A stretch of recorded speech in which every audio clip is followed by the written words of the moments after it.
Yes, for this screencast, I'm going to be going over the lesson plan assignment for ITEC 7430, Internet Tools in the Classroom. And what I've done is I've created this assignment where they're going to be creating three different things. They're going to be creating a movie trailer, a movie poster, and then finally a historical movie. Now, they will choose a specific standard from the final standards in the U.S. History Milestone class. So standard 20 to standard 23, as you can see here on the lesson plan sheet.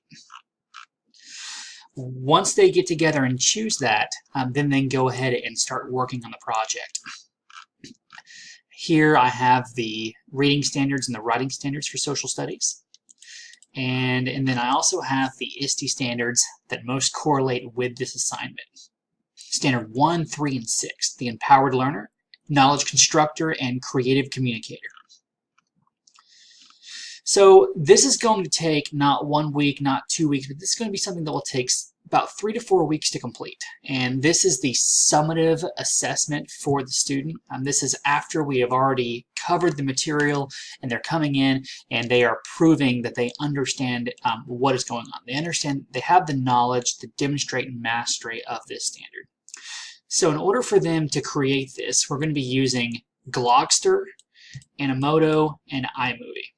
So first, with the movie poster, they're going to go to Glogster and they're going to log in and create a movie poster for their specific theme. Glogster is a great Web 2.0 site, as you can see from this example right here. You can use this for infographics. You can use it for posters. In our case, we're going to be using it for the movie poster. And they need to have a specific title, and they need to make sure that it relates to the content being taught.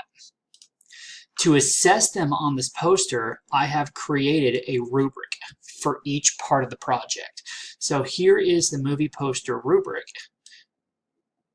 And you'll see I'm going to assess them on the content, title, the digital creativity, and the group participation from a 1 to 3 scale.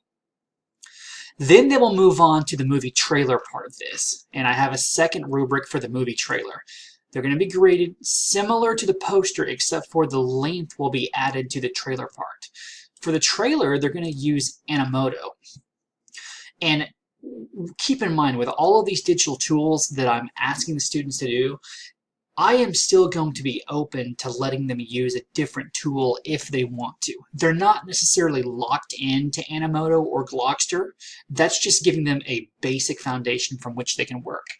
If they want to use something else, I'm totally fine with that. The point is I want them to demonstrate mastery. I want them to be involved and engaged in the learning process by whatever way possible. So like for instance on this example, this was just an example of a Black Tuesday trailer, and you can see that they can easily put text in their pictures to make their trailer. Their trailer needs to be at least 3 minutes long.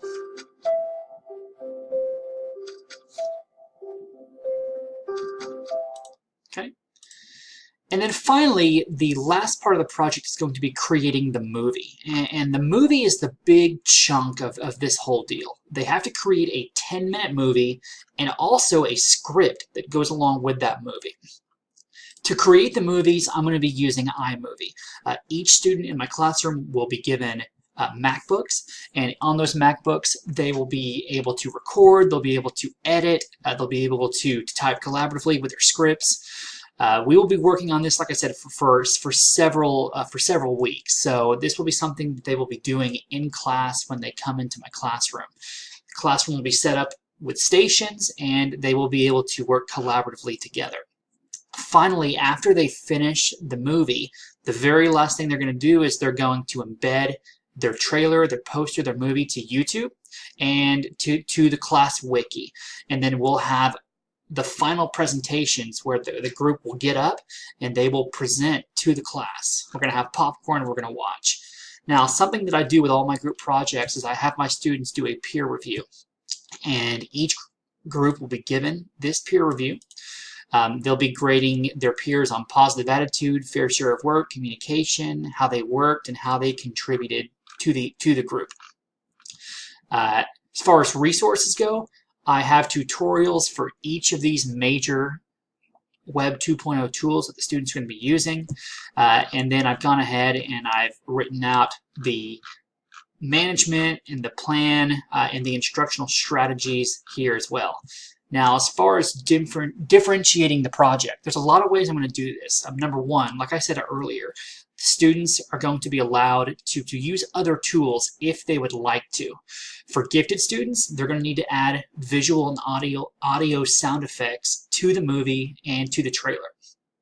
For visual, auditory, and physical disabilities, we're going to have assistive keyboards that will be available for students in large print. We're also going to have assistive headsets that will be given to students with auditory needs. The voice recognition software is available for students with motor impairments that will allow them to work on the script as well. Doing this project in the classroom was a ton of fun. Students said it was the best project they did all year in any of their classes. They really, really enjoyed it. But, you know, if I were to do this again, I probably would not try to make it as complex. I'd probably scale it down to just the movie or just the trailer and the poster instead, simply because I feel like throwing all these tools at them was a pretty big task. But we did it. The students had a great time.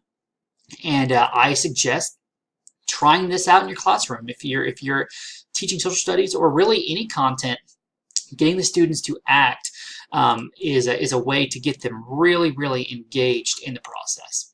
So that is my project. I hope you enjoyed it. Thank you.